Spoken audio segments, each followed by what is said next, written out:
কারবালা ময়দানে প্যাচার সাথে কি রহস্যময় ঘটনা ঘটেছিল, তাছাড়া ইমাম হুসাইন রাদিয়াল্লাহু তাআলা আনহুকে কি বলেছিল, প্যাচা কেন সবসময় ভয় ভয় থাকে, আর কেনই বা এই পাখিটি জনমানবহীন জায়গায় থাকতে পছন্দ করে এবং কেন এটি সবসময় উদাস ও দুঃখী থাকে। আপনি যদি এর পেছনে ইতিহাস জানেন তখন আপনি হয়তো স্তব্ধ হয়ে যাবেন। প্যাচা সম্পর্কে অজানা তথ্য জানবো আজকের ভিডিওতে, তাই ভিডিওটি সম্পূর্ণ দেখবেন এবং শেয়ার করে সকলকে দেখার সুযোগ করে দেবেন। একবার এক ব্যক্তি ইমাম জাফর সাদিক রহমতুল্লাহর দরবারে জিজ্ঞেস করলেন, হুজুর, প্যাচা কেন সবসময় জনমানবহীন জায়গায় খোঁজ নেয়, কেন সে এত উদাস ও দুঃখী? ইমাম জাফর সাদিক রহিমাল্লাহ একটু চুপ করে থেকে তাকে বললেন, হে আগন্তুক, আজ তুমি যে পাখিটিকে এমন দেখে অভ্যস্ত হয়েছ সে সবসময় এমন ছিল না। প্যাচা একসময় মানুষের মাঝেই থাকতো এবং সুখে শান্তিতে বাঁচত, কিন্তু তার জীবনে এমন এক ঘটনা ঘটে যেটা তার সমস্ত কিছু পাল্টে দেয়। লোকটি আবার প্রশ্ন করল, হুজুর, কি সেই ঘটনা?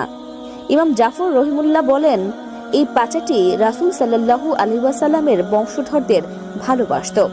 একসময় সে এভাবে নির্জনে থাকতো না, কিন্তু কারবালার হৃদয় বিদারক ঘটনার পর থেকেই সে নিঃসঙ্গ হয়ে পড়ে।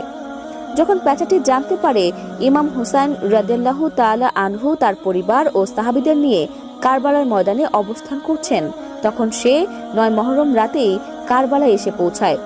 সে ইমাম হুসাইন রাদিয়াল্লাহু তাআলা আনহুর কাছে এসে বলে, হে হুসাইন, আমার জন্য কি আদেশ? ইমাম হুসাইন রাদিয়াল্লাহু তাআলা আনহু বলেন, হে পাখি, তুমি এখান থেকে চলে যাও, কারণ আগামীকাল এমন এক মুসিবত ঘটবে যা তুমি দেখে সহ্য করতে পারবে না। কিন্তু প্যাচাটি কাঁদতে কাঁদতে বলল, হে হুসাইন, আমি এখান থেকে ফিরে যাব না। পীড়াপিড়ি করতে থাকলে ইমাম হুসাইন রাদিয়াল্লাহু তাআলা আনহু তাকে সেখানে থাকার অনুমতি দেন। তারপর যা ঘটল প্যাচাটি নিজ চোখে দেখল, কারবালার সম্পূর্ণ যুদ্ধ দেখল, কিভাবে ইয়াজিদের বাহিনী নিষ্ঠুরভাবে ইমাম হুসাইন রাদিয়াল্লাহু তাআলা আনহু ও তার প্রিয় সাহাবীদের শহীদ করলো। দেখল কিভাবে ইমামের পবিত্র দেহ মোবারক কেটে ফেলা হলো, এমনকি কিভাবে তার দেহ মোবারককে ঘোড়ার পায়ে পদদলিত করা হলো। এই ভয়াবহ দৃশ্য দেখে প্যাচার হৃদয় চূর্ণ হয়ে যায়। সে মানুষের উপর থেকে বিশ্বাস হারিয়ে ফেলে, তার অন্তরে মানুষের জন্য বিদ্বেষ জন্ম নেয়। তখন থেকে সে আর মানুষের লোকালয়ে থাকতে চায় না, সে বেছে নেয় নিঃসঙ্গতা, এমন সব প্রান্তর যেখানে মানুষের ছায়াও তার উপর না পড়ে।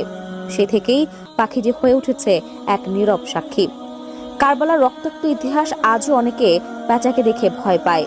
সে যদি বাড়ির আশেপাশে ডাকে, লোকজন ভাবে কোনো অশুভ কিছু আসছে। অনেকে তো প্যাচার ডাক শুনলেই বাড়ি ছেড়ে চলে যায়। কিন্তু বন্ধুরা, এই পাখি কোনো অলক্ষী বা অপয়া নয়, বরং এই পাখির চোখে ছিল